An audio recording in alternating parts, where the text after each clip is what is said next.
guys come in. Thank you, Abby, for having me. I really appreciate your supporting the arts. It means a lot, so thank you. Tonight I'm going to talk a little bit about my background, which kind of goes along with the story. Talk a little bit about my influences, and then I'll talk more specifically about this show. I'm a Colorado native. I've always been interested in art. I mean, probably when I was this big, I was interested in art. When I got to high school, Palmer High School, I had Floyd Tunson. And the great thing about having Floyd was I got interested in painting, and he said, let's stretch your canvas. Let's make your own canvas.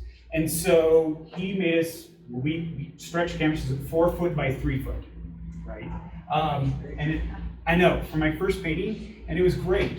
And then I was doing acrylics with Floyd, and I got interested and wanted to try oil painting. So I went over to the Bemis Art Center, and I had Sparky LeBoul, who's kind of a little Colorado native, and he was like, okay, guys, you need to bring in a canvas. Well, I had Floyd, so I brought in this giant canvas, and he was like, what are you guys doing?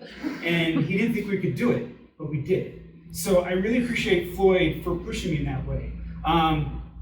The best thing that I got from Floyd was 2 things. Paint what you know. And at that time in high school, I was in band, and he said, John, you gotta put your music in your art. And I never really understood that. I'm like, what, you want me to paint a picture of a saxophone? I'm not gonna do that. So I had that kind of in my head as I've gone through my career. In college, I went for art, and I got to art.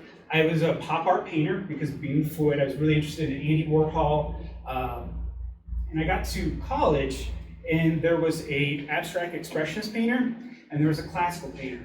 And I didn't really feel like I fit in, because I really wanted to be representational, but classical painting was just not my thing. We did a lot of plein air painting. We had beautiful lakes and mountains and stuff that we painted out in Illinois, and it was gorgeous. I mean, we could have been like Monet. But I asked my teacher, like, can we go paint some alleys? And he was like, what?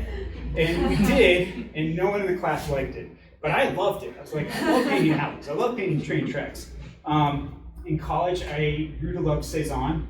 I love Cezanne because when you get up really close to Cezanne, you can see his pencil, you can see everything. I love his struggle. So I grew to love Cezanne.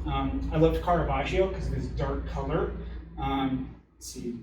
After college, I was not ready to do anything with art. I just didn't know what to do. Like, here's your art degree, go. So I took 10 years off.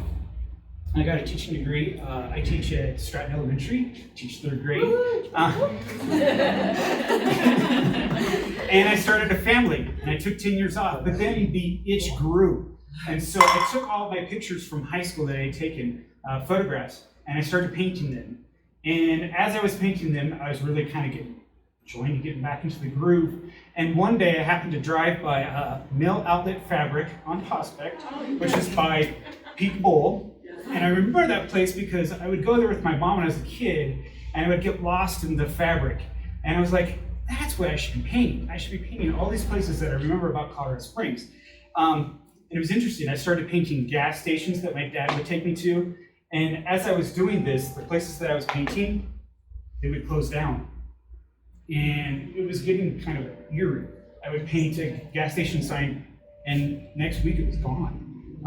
So I really became interested in painting these things from Colorado Springs that were part of my memories, kind of holding on to them. So for closing time, the title comes from the album by Tom Waits. It's his album in the early 70s, looking at nightlife through a lens of like after the bars have closed down, the dust and the rust. So that's kind of where the theme of the show came from when I first started thinking about it. And I thought back to what Floyd said.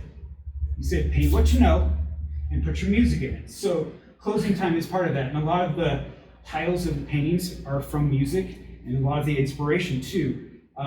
Yeah, I was interested in Warhol and all those things, but I'm really interested in music. So for me, Tom Waits is a huge inspiration. Otis Redding, Leon Bridges, all of those things are in these paintings. So for me, it's not just artists, but it's musicians too. For me, closing time is that unnoticed beauty. It's that end of the night where people are kind of not even looking out outside. And oftentimes, at the evening time, the beauty is even more amplified because there's no one around. It's so quiet. The neon lights are still flickering. A lot of this does have a little bit of an edge. My friend came into my show and he said, "So you're basically saying middle finger to gentrification?" And I said, "Well, a little bit, yes. I mean, these places are really important to me, and that's why I'm painting it. But it's not, I don't think of it as positive or negative, it just is." And I think one of the best things that I had in my opening was people coming in and sharing their stories. So I have my stories with all of these paintings, all these places, and people came in and started telling me their stories. So for this painting over here, Star of Nevada, the people that had owned this place for 30 years came to my show and found me, and they had closed this place a week after. They'd had it for 30 years, and this painting actually, this place, they'd had the first liquor license in Colorado Springs after Prohibition. Yeah, and the people that they had bought it from, they were the first people. So it was really great to hear all these stories, hear the history of Colorado Springs, since I've got my own history, but connecting with other people and hearing their history. And it's gotten me to know Colorado Springs better and love it even more. One other painting that I can talk about real quick, and if you guys have questions, highway lines. This one here is interesting. There was a picture that I took in high school, up over on the bridge above I-25 over, by CC. I had taken this picture when I was in high school, and I painted a little tiny painting of it, and I wanted to recreate it. And so I tried to recreate the picture so I could paint it bigger, so I could do it digital, really get in there and find all the details. I love painting details. So I tried to recreate it. It couldn't happen. So that was painted from the little 3x5 picture. So yeah, that's it. Does anybody have any?